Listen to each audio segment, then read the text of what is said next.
Hopefully it doesn't make too much noise. All right, welcome everyone. Welcome to our Lumerous Forum. My name is Romeo Fs, and I'm the CEO here at Lumerous.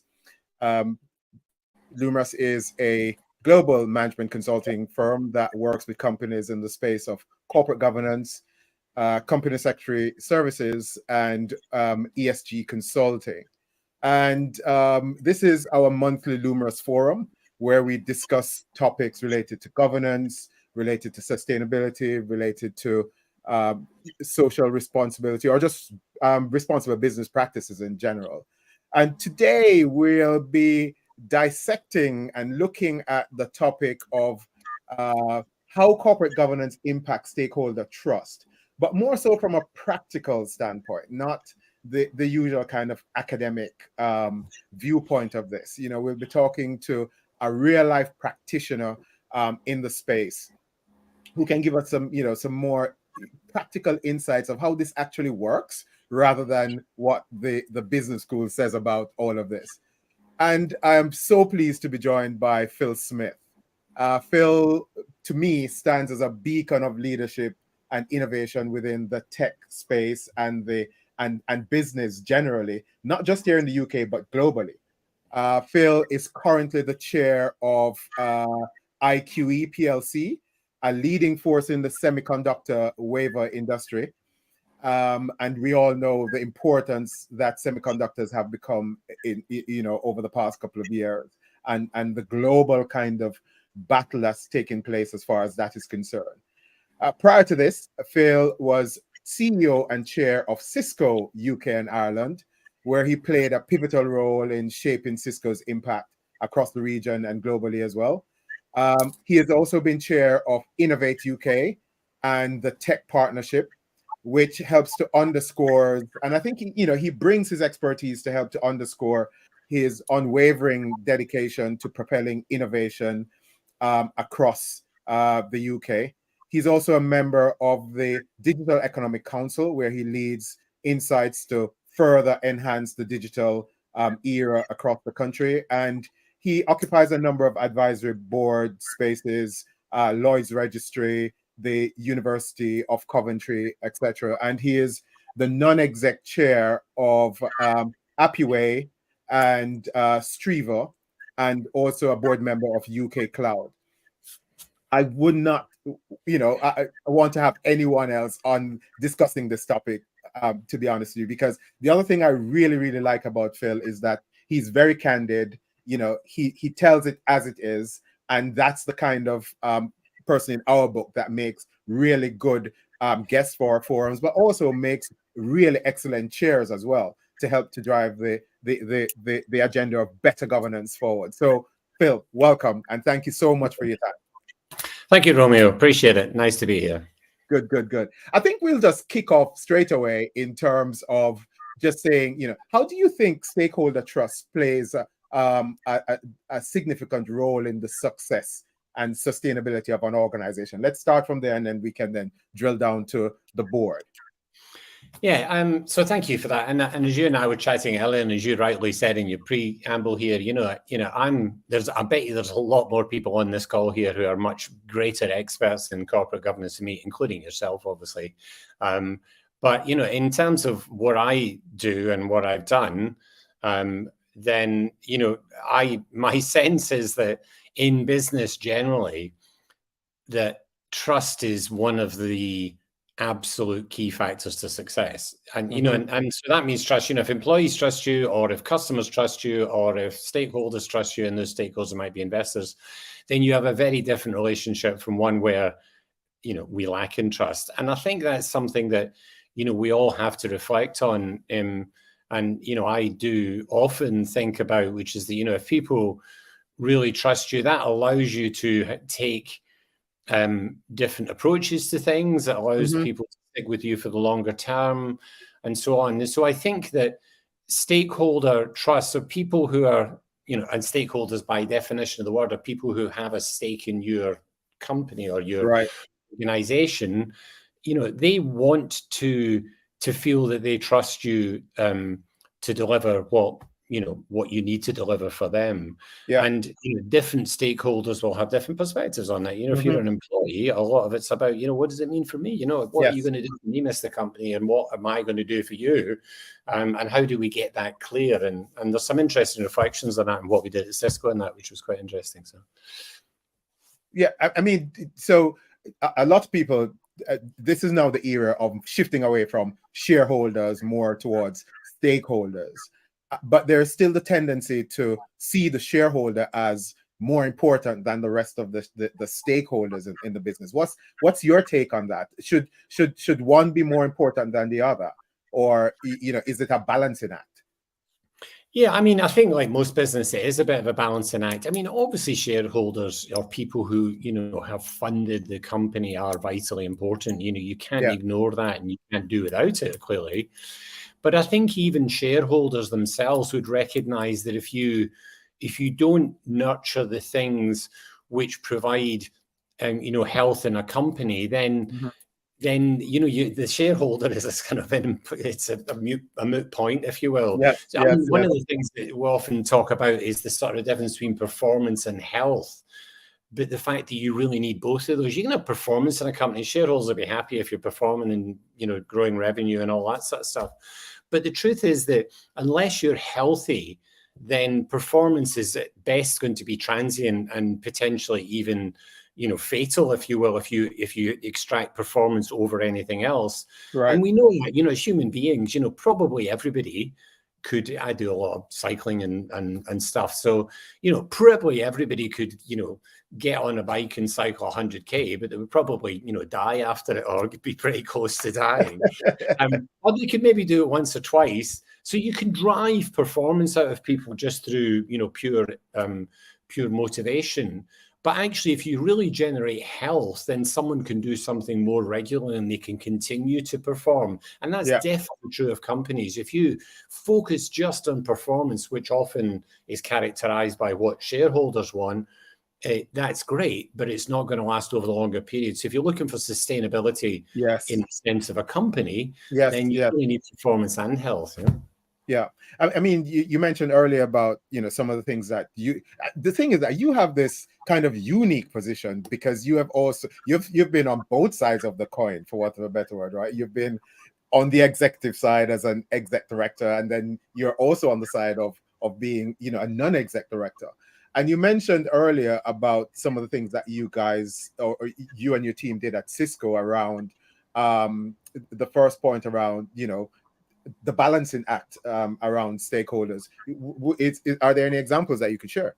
Yeah, I mean, in that case, to be honest, it was looking more at employees as stakeholders. I mean, obviously, which was a very interesting exercise because, when you look at how you motivate staff, I mean, I think most people who run companies would say that if they can get the culture and the engagement of staff right, and staff is everything, from the directors right down to people who are, doing any job in the company, that if you can get that right, then it's much easier to be successful because you don't have to, as we said before, be driving just for performance. You're driving for performance and health. And at Cisco, we did some interesting work around what often is described now as a kind of employee value proposition. What is it? What is this company about? And, employee value proposition is a bit of a jargon term nowadays. And I think if you treat it as that, a bit like anything in business, if you treat it as, all right, we're going to do that, and that's us done, we'll put it up on the website, off you go. Let's do diversity. Okay, we do that. We're going to do a little bit of initiative, put it up on the website. That doesn't work, all right? So a company's employee value proposition, when we did it at Cisco, we created a thing called the Cisco People Deal, where we said, essentially, what does the company do for me, and what do I do for the company? Can we put that in real English? It's just easy for people to digest and understand the vision, not just, in the days John Chambers standing up and spouting away about all this amazing stuff we're doing to transform the world. If you sit in finance in the company, or you're a director in the company, or you're a salesman in the company, it's like, what does that mean to me? What am I doing to change the world? And so employee value proposition, or sort of clear communication and trust, was really about saying, what's my role in this? What am I going to do? And so what we did is we pushed that thing down to every department and said to the department, if you're a finance department, or you're a legal department, or you're the manufacturing department. What does that language mean to you? What are the things that's going to engage you? So I think a lot of trust is built by people recognizing what it means to them, rather than simply a sort of blanket statement on a website or a corporate vision or whatever it might be. So I couldn't agree with you more. I think one of the most critical points I think you mentioned, or I'm picking up from what you've just said, is the notion of communication. You mentioned simple language and building trust, especially among stakeholders. That is extremely critical, to explain to them exactly how this engagement work and what they're going to get out of it, really. No, exactly. I mean, we all know that as human beings. It's terrible if you don't get communicated with. You're in an airport and you're delayed. You'd rather be told than just sit there going, okay, so what's happening now, And that's true in companies. It's true of customers. It's true of employees. It's true of stakeholders and shareholders. Now, you can't say everything to everybody. Of course you can't. You can't go into all the details of nuances to every shareholder, because it doesn't make sense to do it. But for what they need to understand things, and what board directors need from the executive or from investors is a sort of open communication, understanding, what everyone needs. Do you think that boards, what's the board's role in stakeholder engagement and helping to build that trust? Because some people might see this more from the exec directors point of view, in terms of the senior leadership team. They're the ones that are working more with suppliers, with customers, with employees, but the board, as I've always said, I think the board is the custodian of the culture of the entire organization, which includes the whole notion of ethics and trust. So what's the board's role, do you think, in stakeholder engagement and building trust? Yeah, it's definitely something that's evolving and changing, and it has, I think, a bit of, it's got some way to go, I think, is the truth. Because, if you're a board member, a non-exec board member, if we're sort of talking in that sort of concept, that context, if you're a non-exec board member, I mean, you're obviously engaged in various things over time, but by definition, you're not in the company every day. You're in there, you're preparing for having board meetings, having other discussions, committees, etc., around board meetings. So by definition, you're not in the company. So you not in the company operation every day, and you shouldn't be, because that's not the job of a non-exec director. Yes. But I think, to your point, I think that if you're looking at a company, then the holistic nature of the company is something you want to have visible to you. And of course, there's been moves in recent times to have, for example, directors who have got responsibility for employees. Obviously you've got functional people like audit committee chairs and REMCOM chairs and all that sort of stuff. But the reality is that the board has to see that the picture of trust for stakeholders is important to the health of the company. And given that they're the custodians of the strategy and the governance of the company, then obviously that's an important thing to be focused on. So, but I think you have to be sort of realistic about whether that person is going to be, day to day talking to everybody in the company. Now, my general tendency when I'm involved, I'm very happy to talk down through organizations, and if people would like to chat to me or the board or whatever, or I would like to chat to them, I really enjoy doing that. And I think it's always very helpful to sort of, decode a little bit what you've heard through the executive into, well, actually, what's really happening? How do you feel about this? That's a thing to do. But obviously you do need to make sure you don't start to undermine the executive's capability. If you're a CEO or an HR director or whatever, you don't really want the board kind of going in and dabbling and tell people how the strategy is different from this and the performance looks all that from what they're hearing.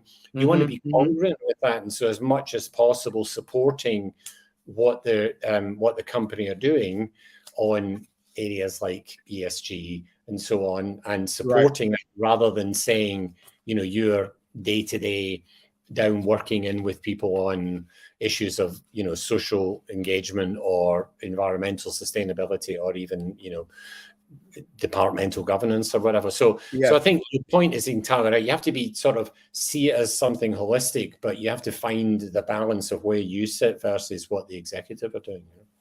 There's a question that just came in, which I think it can fit into this, and it's about the structure and composition of company boards, and if you think that that helps to influence, you know, how this whole notion of stakeholder trust is built. And you kind of alluded to it in terms of having people on the board responsible for diversity or for ESG, etc. But do you think the composition of a company's board of directors influence stakeholder trust in any way?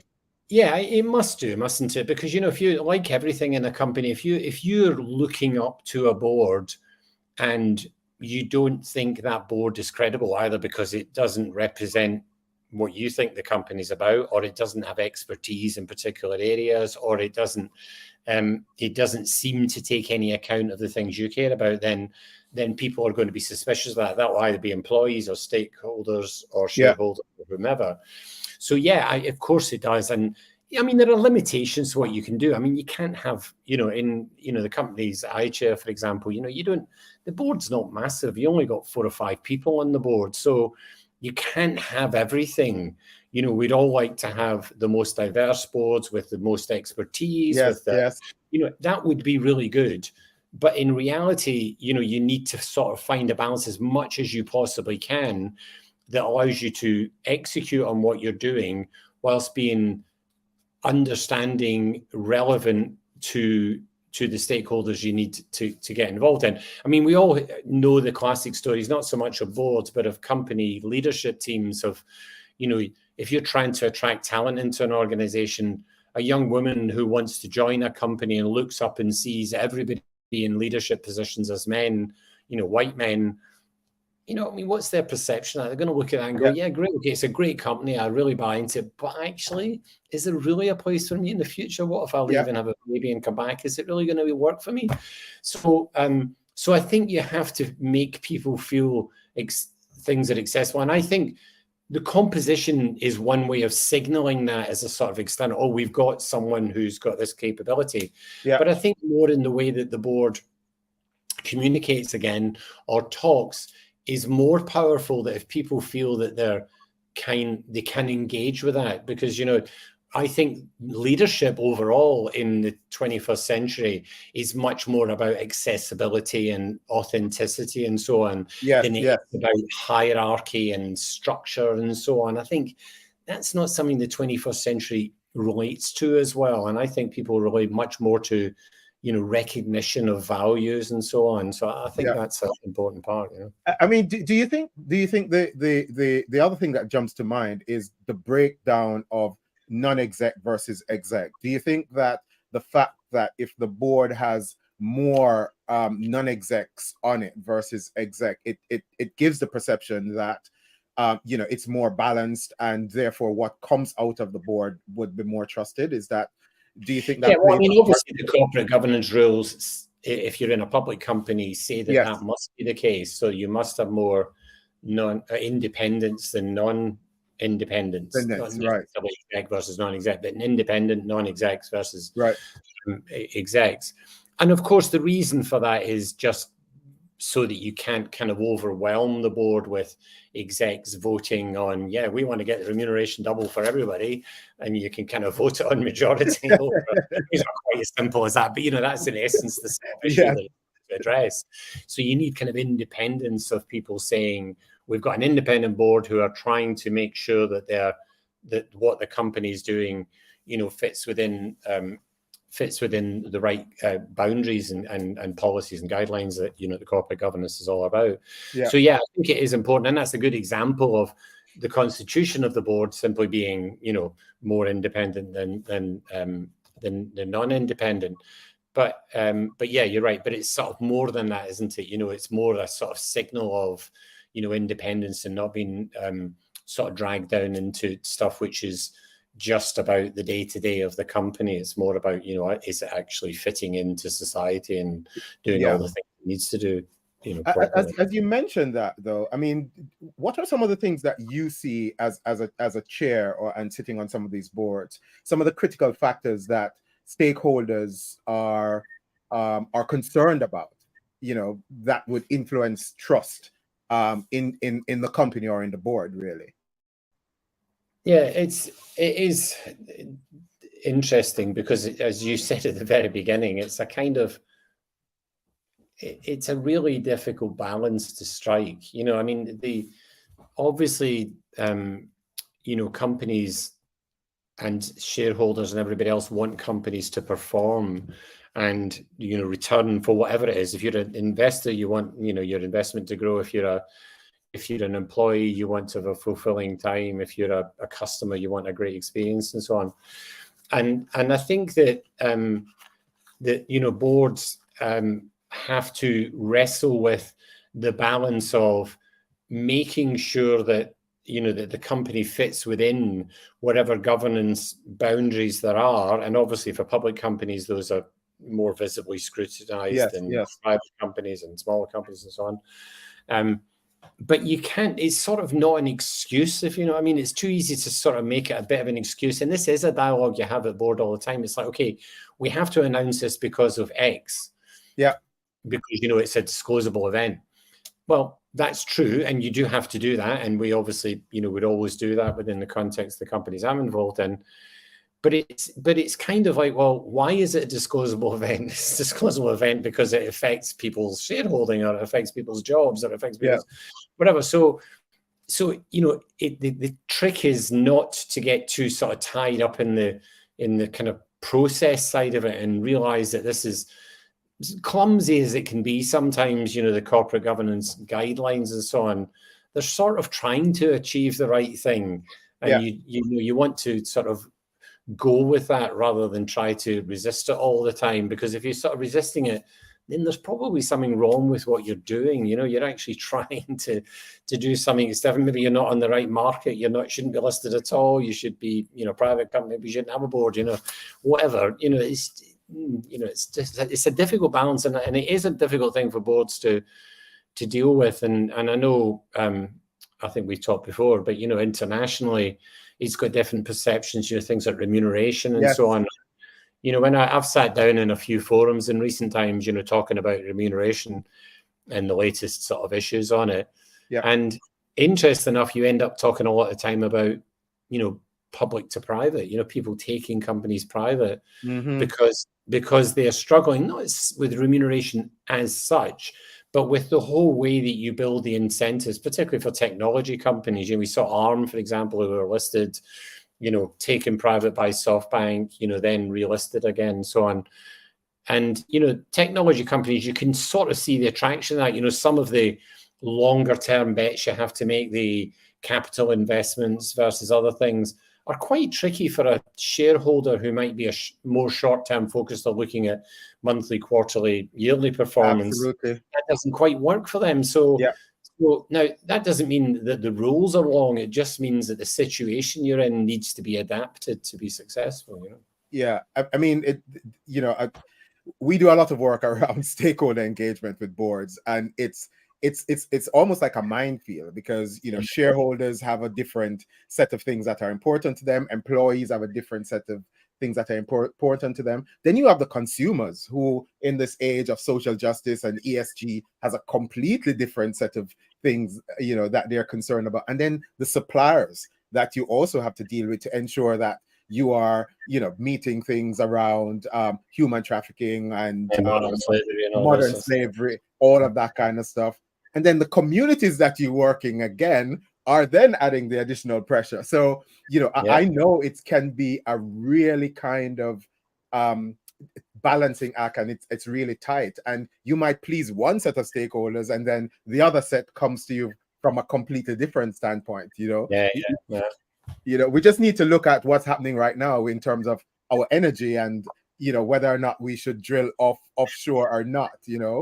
One bit, the climate stakeholders are saying no, but then everyone else, some other people are saying, but we need this because we need to become energy dependent. So I can just imagine where that is concerned. Do you have any examples that you could share with us in terms of, best practices in terms of this kind of stakeholder management and building trust, or if not case studies, just some of the things from you? We mentioned about effective communications earlier. Some of the things that you think boards and chairs should be doing around, as a best practice to build trust among stakeholders.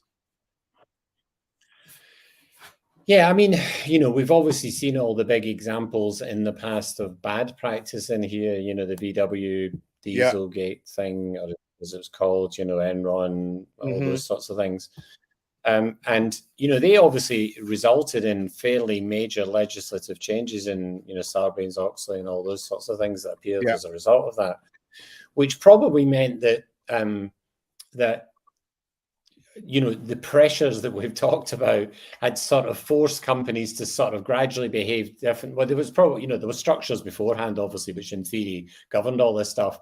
But it was clear that in the modern world of the way that the complexity of global businesses, the revenue flows, the different legislative environments and so on, that actually those weren't really fit for purpose in the 21st century.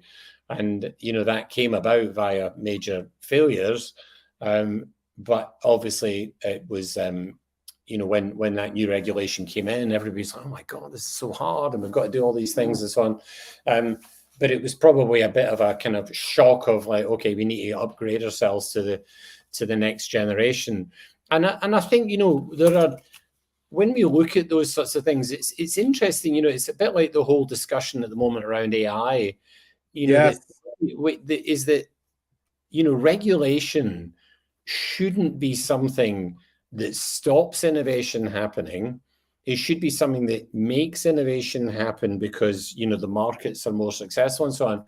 And so I think when it comes to, sort of good examples of things, there have clearly been environments in companies where people have done a good job of communicating with their employers, with their customers and stakeholders about changes that we're making and so on. I remember back in the day, people like Adobe, when they sort of kind of went online, they sort of took a bit of a dip, but they were quite clear about signaling that they were going to do that because they were going to go from a sort of a very specific kind of product base to an online base. And, they did a good job of kind of navigating that.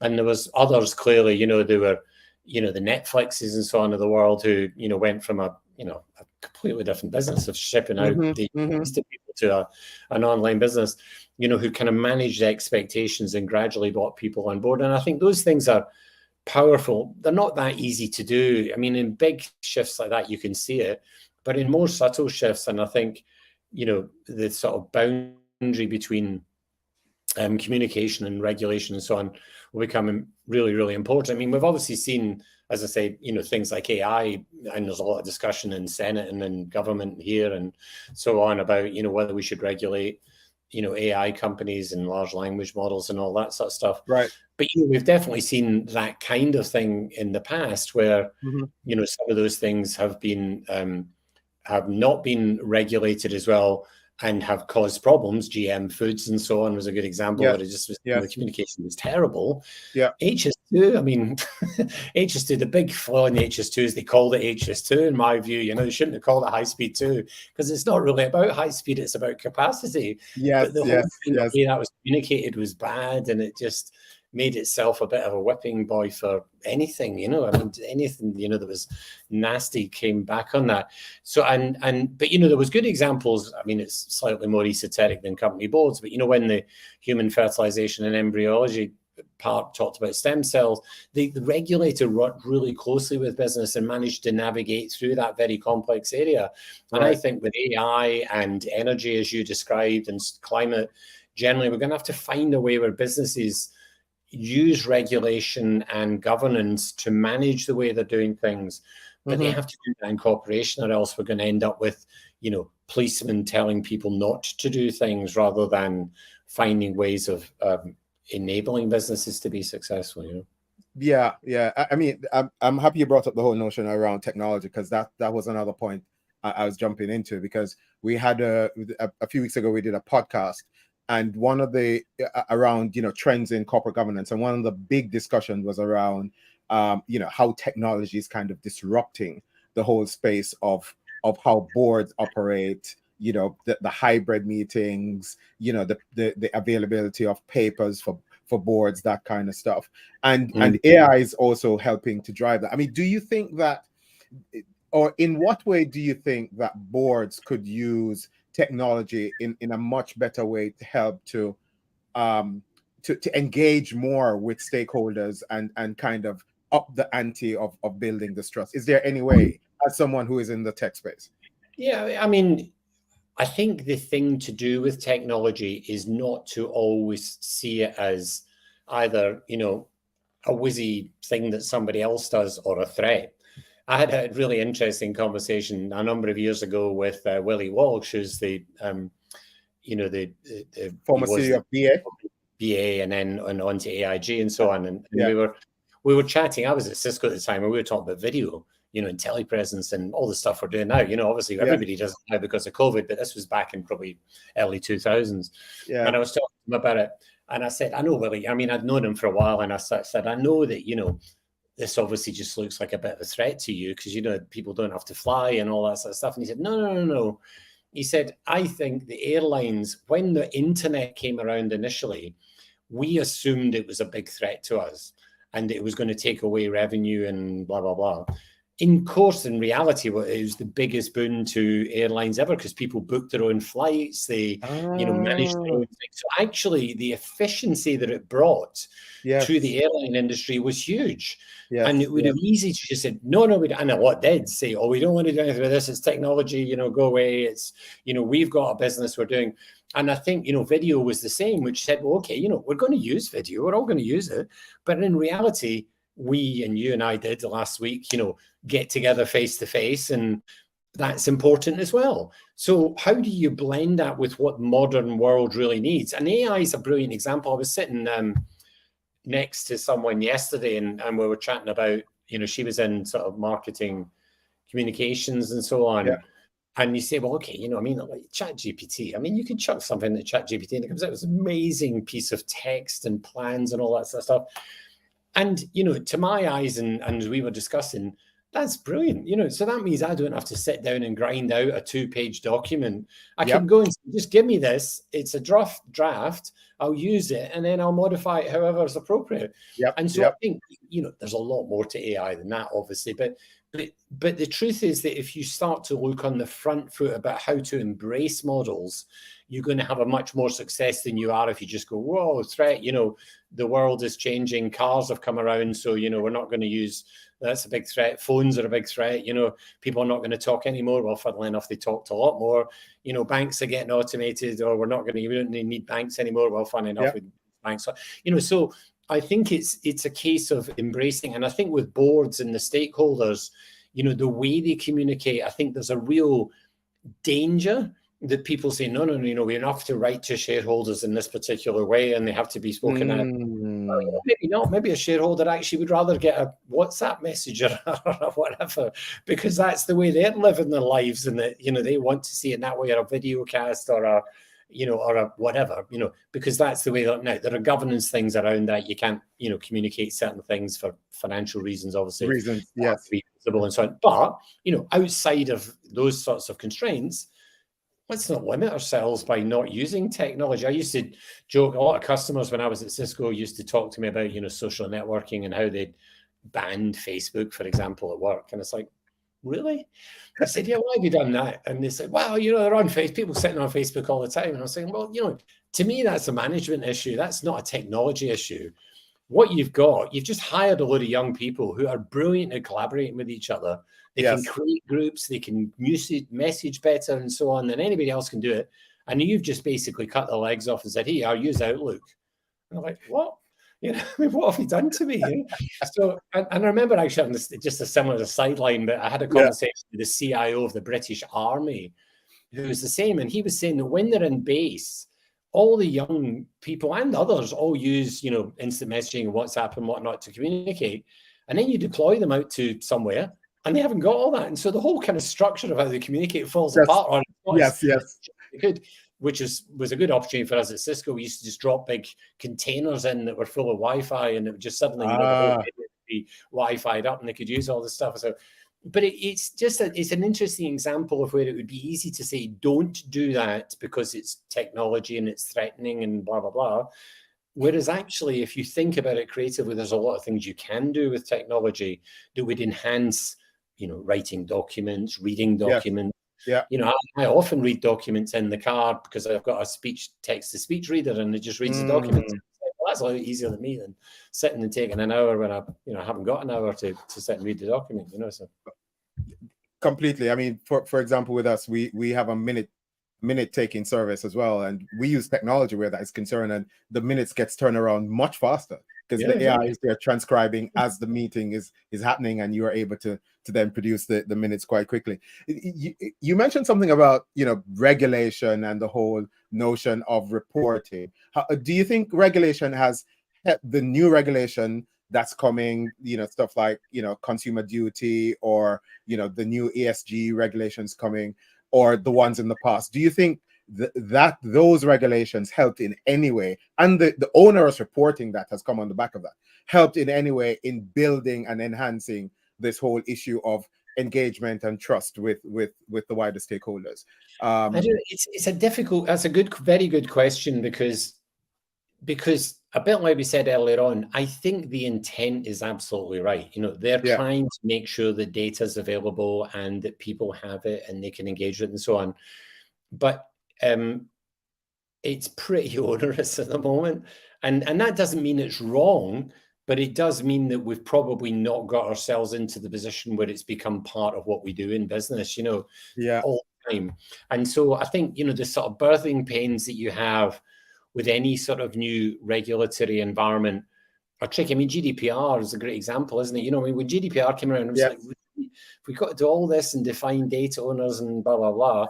But actually, in reality, we know that GDPR, has probably protected and, guided business models, and means that, well, we still get a load of spam, but, the sort of stuff that we would have got in people's ability to just take data and ruthlessly use it. And given you've got, multi-trillion-dollar companies who are taking data and, really want to use it as much as possible, having something like GDPR is powerful.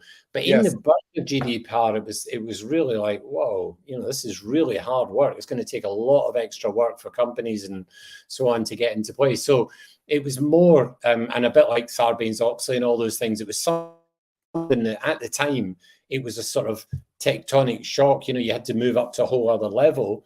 But actually, hopefully that normalizes over time and it doesn't become as onerous, or it's built into the way you're doing business, or the BAU of the business. Yes. The technology you're using automatically generates stuff. I mean, ESG is a great example, because all of this sort of scope versus reporting, it's blooming hard. I mean, reporting scope 3 emissions, for everybody, that's really hard, and because it requires you really understanding lots of things about your customers and suppliers and everybody else.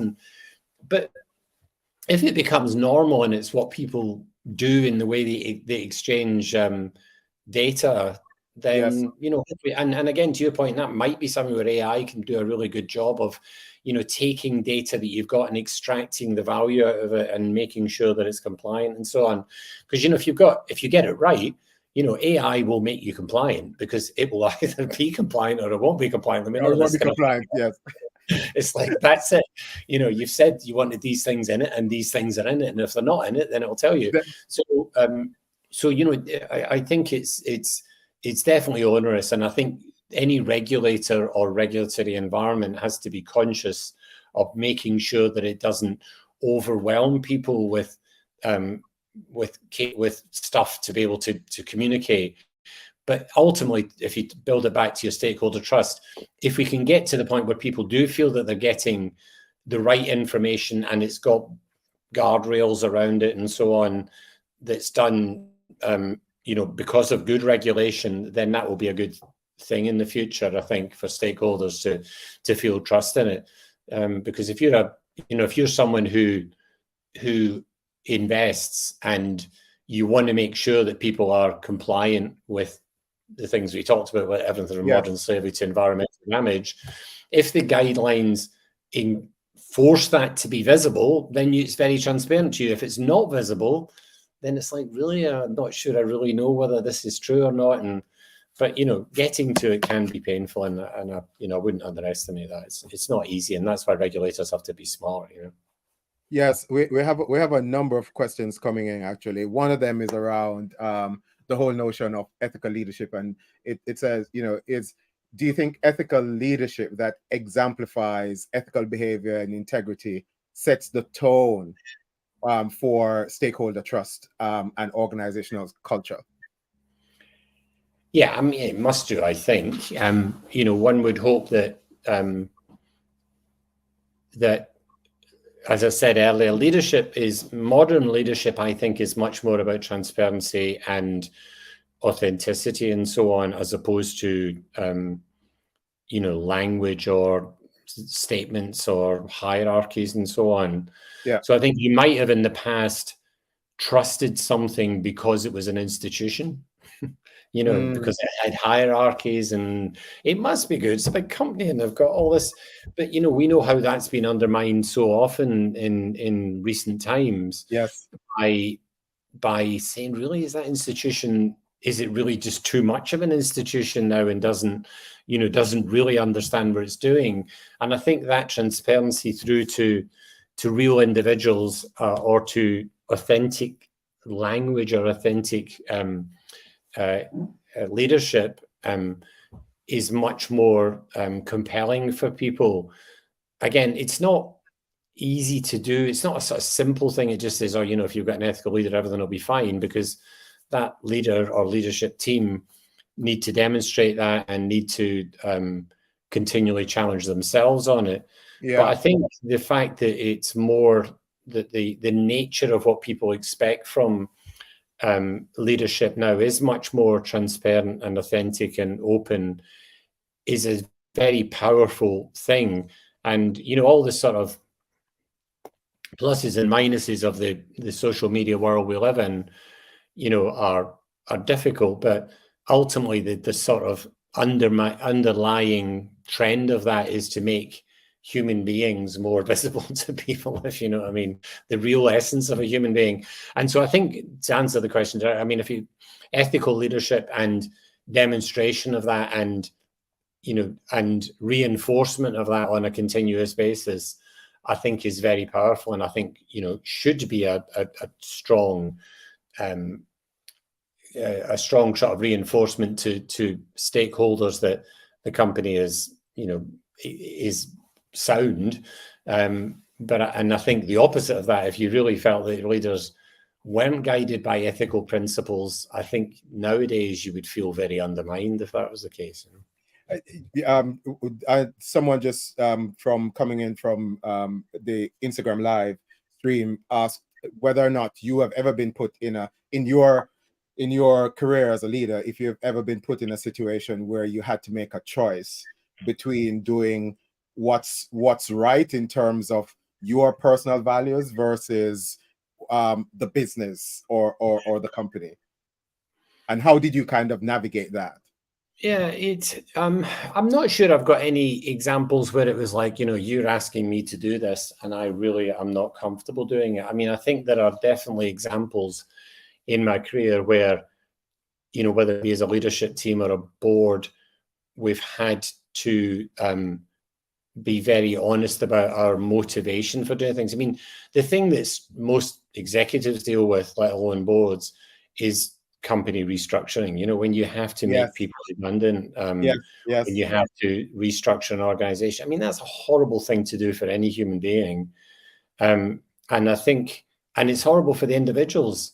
And so that didn't mean that, so for me as an individual, when I had to go through those sorts of things, I mean, that was really tough, and I didn't want to do it. I didn't want to do it. And as a human being, I didn't want to say, I'm sorry, you haven't got a job anymore. And, we're going to have to try and, sustain the company. But what you wanted to do in the kind of, back to the last question of the kind of ethical part of it, say, well, how can we do this better than anybody else can do it? How do we make sure that we're honest with people about the reasoning for it? How do we give them the best landing we can give them, whether it be, you know, help and assistance in finding a new job, or communicating or giving them time or whatever. You know, those are not easy to do, but I think worth going that extra mile for.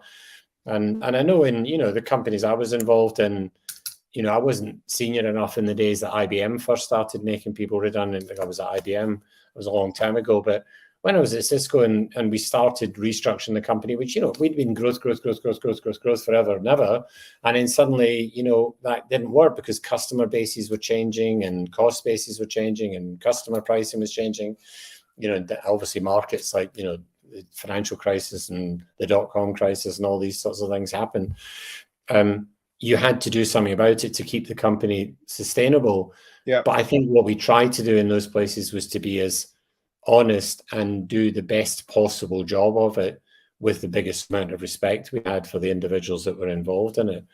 And that's, you know, an important thing to always guide yourself against, I think. Yes, I agreed. The other point that seems to be coming across, and you did mention it, is the whole notion around whether or not you think as a board the foundation for building trust among stakeholders is accountability and transparency first and foremost.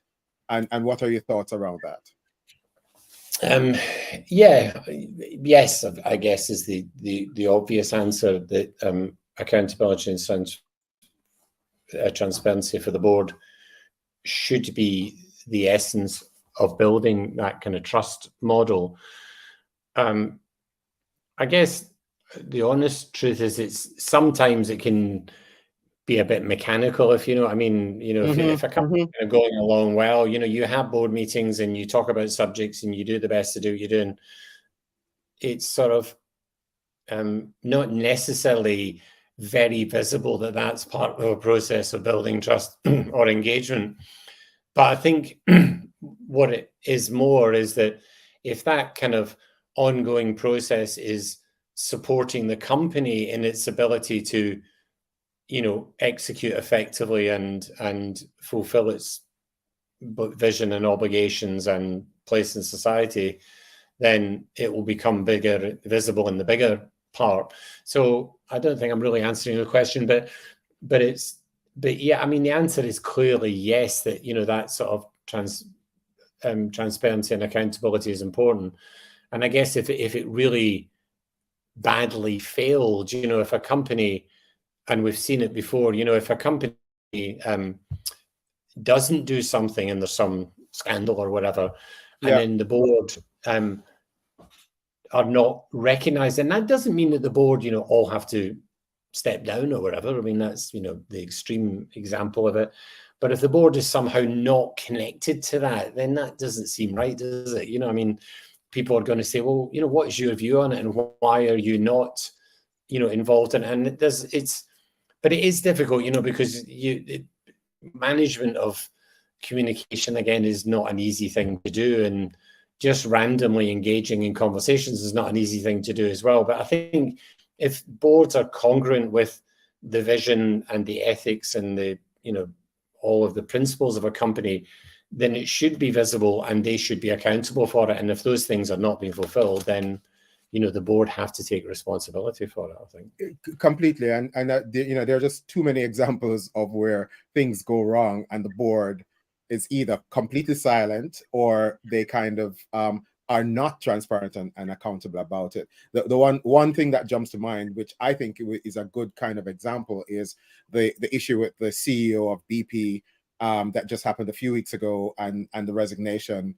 The board, you know, came out up front and said, you know, we accept, you know, his resignation. It's not, you know, in line with BP's ethos, etc., etc. And I when I saw that, I was like, yeah, that looks like a really good example of the board just being completely accountable and being very transparent. They even said, you know, the fact that, you know, they missed that and they didn't realize how they did. So for me, that's it's a really interesting point, and I think it's something that's very important. I think, you know, business in its responsible nature is something that I'm involved with an organization. I think I don't know if you came across when we were chatting last week, but a small group of people we set up called Vocal, which is really about trying to give a voice to responsible business, not in the way that we're talking about here, but more in the bigger dialogue of, when we're talking in society about the role of business, because, business is easily characterized as, a bunch of,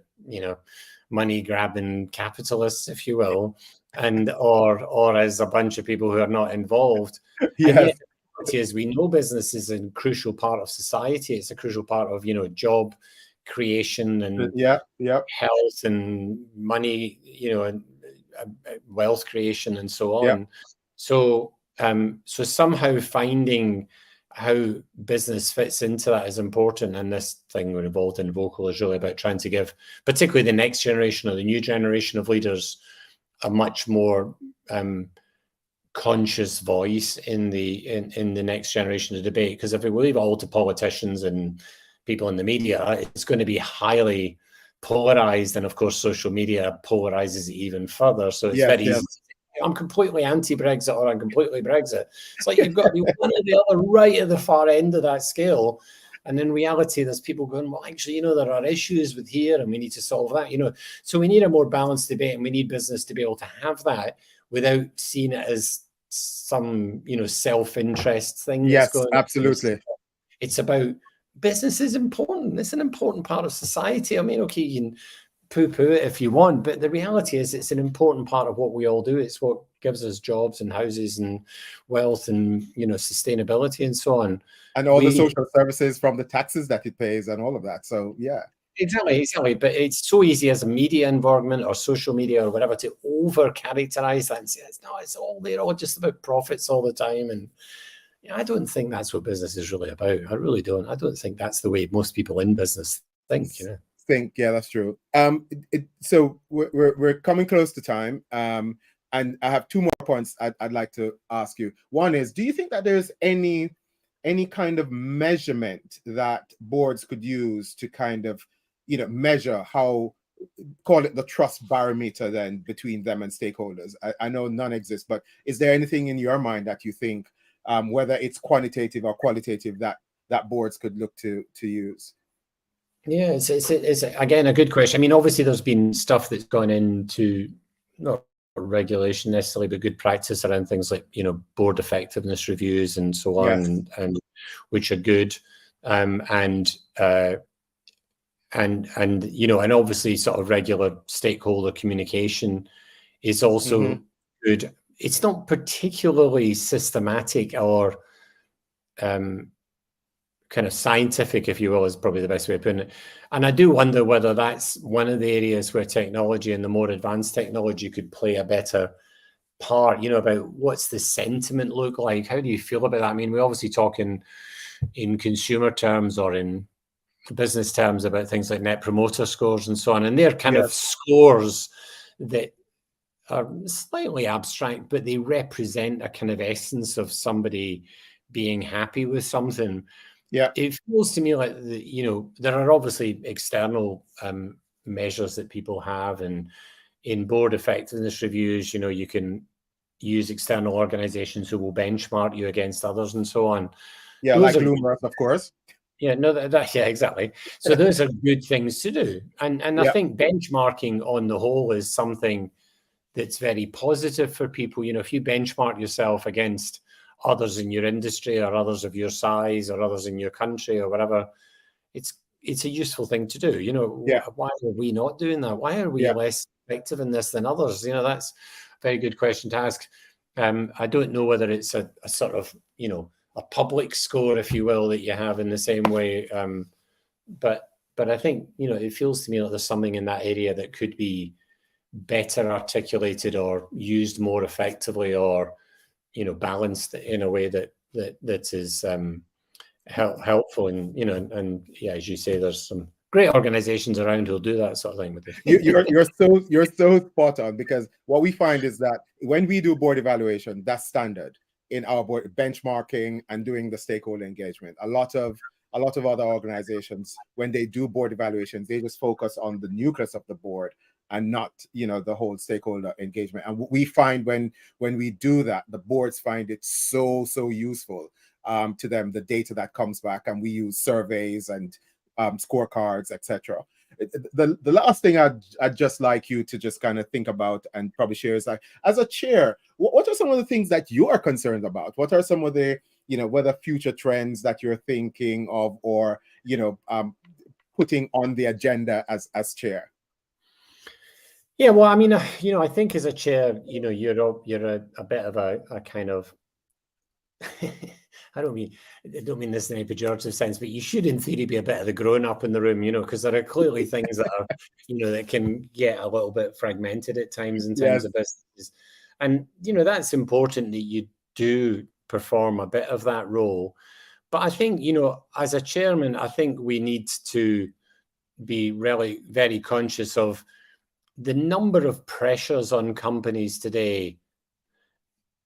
I was going to say they're probably more than ever. Maybe they're not. Maybe there's always been different pressures, but the visibility of those pressures now, from the things that you talked about earlier about, reporting and governance, global pressures, big macro changes in environment, huge technological pressures. I really don't think that most people are able to embrace fully, and that's why I think it's step by step. You just have to do stuff, always keep just doing it. I mean, because it's easy to get overwhelmed by things in the world. There's an awful lot going on, and if you kind of read the kind of all the stuff that's going on in AI, I mean, most people would just go and bury themselves in a little hole somewhere, and because I kind of stopped reading after a while, because, like, this is just it's huge, but yeah, it's fascinating and interesting, and I really enjoy it from a technological perspective, but it's something that, it's part of the pressures of the world, and who knows what will happen, whether it's obviously big tensions like, the Ukraine war or the Taiwan challenges in semiconductors, those big macro things, let alone climate change and the climate emergency. I mean, that is a huge pressure, but it's a potentially massive rallying point as well. I think so. In the Royal Academy, we talked with a bunch of other societies, the Royal Society, the other academies and so on. And we're saying, actually, the climate emergency could be the biggest rallying point for everyone, because, it's everything from the way that business performs to the way that our arts and society help us to tell stories about each other and keep people healthy mentally, and to the way that we, behave physically and so on, and we exercise, or we communicate, or we live in cities. I mean, all of these things are huge, and the climate emergency might be the way of saying, we really need to think holistically in the system about all this stuff, because actually, if we don't, we're probably going to struggle to navigate through what's going to be a pretty complex world, Yeah, it's going to be a very kind of interesting next couple of years, with all of these moving parts: AI, ESG, the new governance standards, and also the pressures coming in from stakeholders from one direction to the other, and especially in the areas that you play a lot around the technology space, you're going to be kept very busy. I'm pretty sure. Thanks, I do tell my wife, but she's coming reminds me periodically I retired a few years ago. But exactly. Like, what's that? What's retirement? Listen, Phil, thank you so much. And for those of you who joined us live on LinkedIn, Instagram, Facebook, and YouTube, thank you so much for joining in. This episode of the forum will be up on our YouTube channel, and we'll be preparing a keynote, some key takeaways, a paper from this that we'll email to all of you who joined us. So thank you so much for being part of today's enlightening session. As they would say in Jamaica, where I'm from, big up Phil for all your great insights and all your amazing tips, as usual. Can definitely see your experience coming out. So until next time, let's stay motivated, let's stay connected, and remember that being good is better for business. Thank you so much for joining us. All right. Thanks. Take care. Thanks, Romeo. Thanks, everybody. I really appreciate it. Bye-bye. Bye.